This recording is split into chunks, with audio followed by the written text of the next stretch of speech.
Hello everyone, welcome back to my channel and welcome back to my kitchen guys, and good morning to everyone. So guys, today 26 na, tapos na po yung Christmas natin, and then today po is magluluto ako ng roast chicken guys, and then papakita ko po sa inyo guys the way kung paano iluluto po yung roast chicken. Ito guys, may dalawa akong chicken dito, isang kilo guys, and ito yung mga ilalagay ko po sa loob ng chicken guys, and meron din po akong mga spices din, and then garlic. So guys, tignan natin kung kaya kong gumawa ng roast chicken. Bago tayo mag-start guys, magpakyut muna tayo. So, dito ko pala ilalagay yung chicken mamaya, and then ilalagay ko po sa oven. So, ito po yung kitchen namin. Yung everyday nyo po nakikita. At ayan po yung madam ko. Si Madam Sita.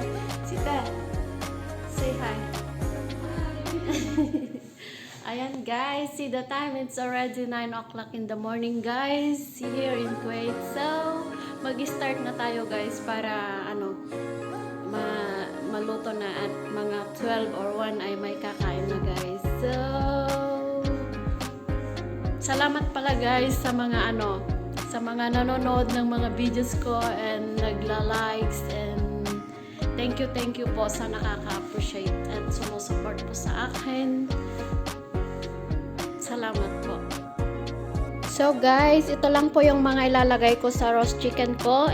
Mayroon po akong salt dyan, black pepper, and paprika powder guys. And ito po ay garlic powder, garlic paste, and this is lemon juice, and rosemary guys. Rosemary, lalagay ko rin po yan sa loob ng chicken.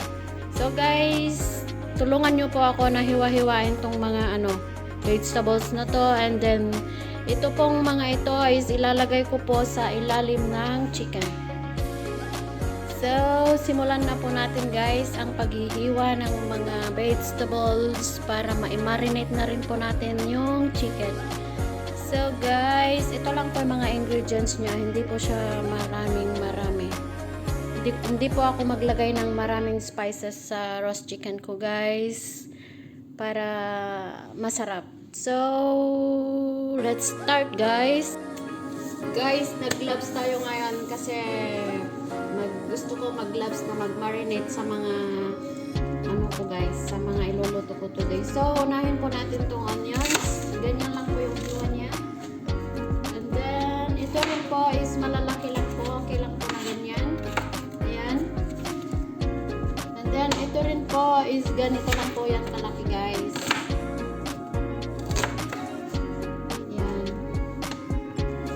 Po ay lalagay natin lahat sa loob ng and then ito po yung natin, potato. Ganito lang po siya kalalaki, ganyan guys.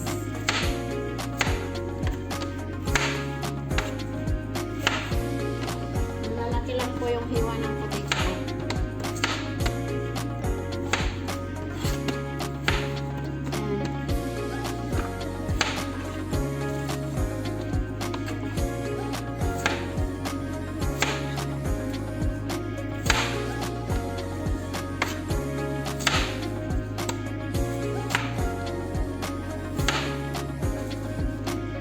Itong potato guys, hindi ko po ilalagay sa sa loob ng chicken. Ito po ay ilalagay ko siya konti, lagyan ko siya ng salt, and then ilalagay ko po sa oven. So ito rin po is hahatiin ko lang po siya ng ng half. Like this. Ayan po, ilalagay ko po to sa loob ng chicken. Tig-isa po. Yan. So, start na po tayo guys. Dito po ilalagay yung yung potato. Ilalaga ko po siya mamaya guys. Ayan. So, i-marinate na po natin yung chicken.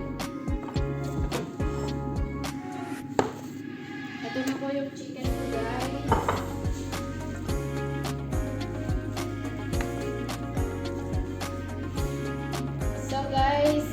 ilagay na po natin muna yung lemon juice. Ganito siya guys. Ilagay po natin sa top ng chicken. And then, ganito guys. Paliguan natin yung manok. Paliguan natin ng And then guys, isunod na po natin yung salt. Ayan. Ito guys, yung pagmamarinate ng roast chicken. Ayan.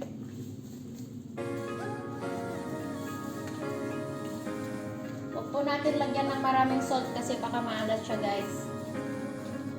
And then lagyan po din natin ng black pepper. Then sa loob din. Ayan.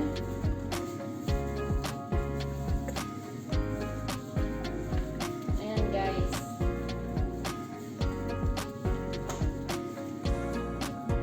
Lagyan po natin ng paprika para may kulay po siya.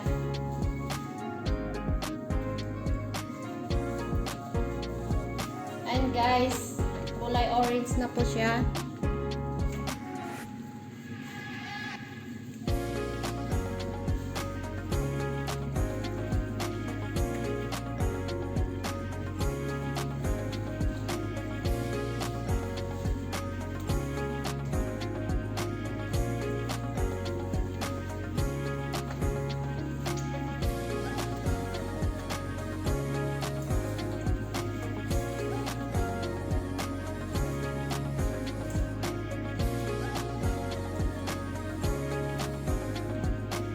So ito guys is ilalagay po natin sa sa loob ng chicken.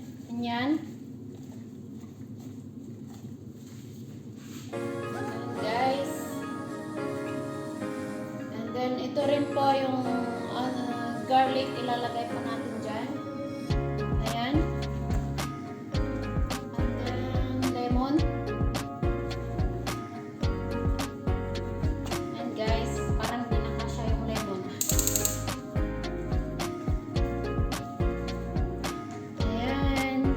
Lagay po natin sa loob niyan. And then, lagyan po din po natin ng capsicum. Ayan guys. Ayan, nandun na po lahat sa loob yung mga na vegetables. Lagyan po natin ng ganito onions din na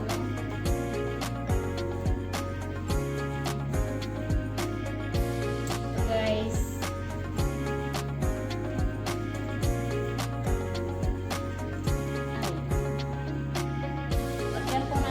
Konting rosemary inside. Ayan, konti lang po.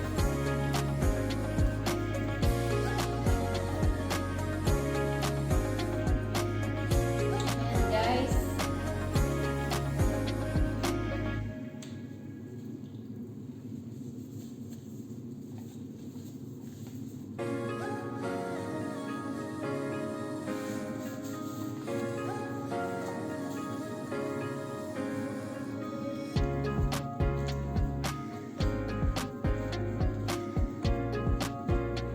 At ito guys, ilalagay po natin sa loob ng lagyan po natin sa loob ng chicken. Ito po ay olive oil. Ayan, olive oil. Ayan guys.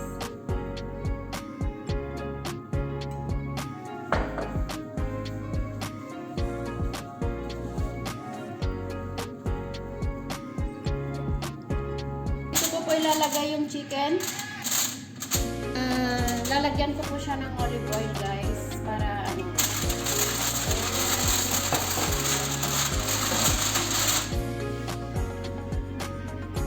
So dito po ilalagay guys yung chicken ko.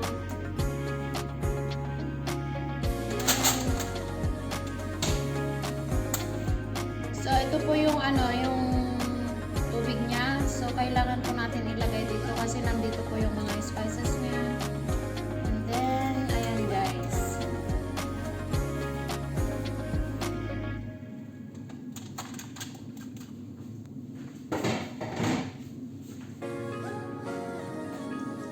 Ito Ito na po yung manok ko guys. Kailangan po natin i-marinate siya ng 30 minutes and then ilalagay po natin sa oven ng I don't know how many hours guys. Maybe 1.5 hours.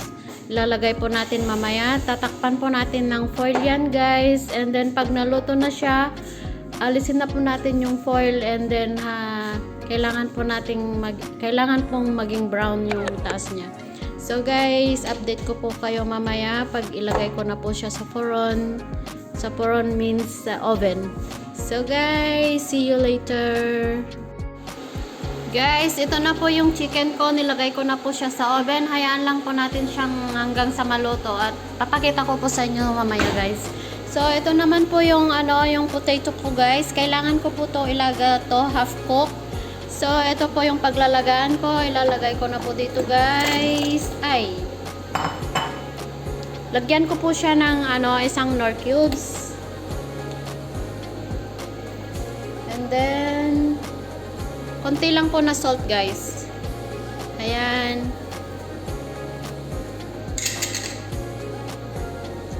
Lagyan ko din po siya ng konting turmeric powder para magkulay orange po siya, guys.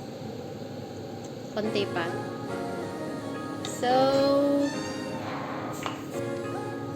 lagyan ko din po ng oil guys. Ayan. Konting oil.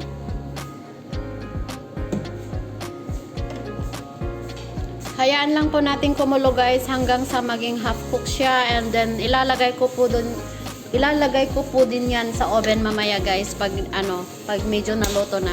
So, update ko kayo mamaya guys kung ano ang kinalabasan ng aking roasted chicken guys. So, see you later!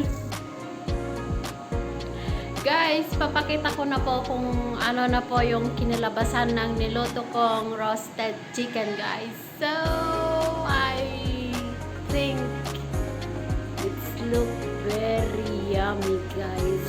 I will show you now. So guys, ito na po guys yung roasted chicken ko and then yung balat niya po is nalis. Pero it's very yummy guys and very tasty. Guys, ito po, kung gusto nyo pong magluto ng ibang menu ng chicken, panoorin nyo lang po tong video kong to at makakaluto po kayo ng ganitong pagkain guys. So, thank you for watching guys. See you in next video guys. Thank you everyone.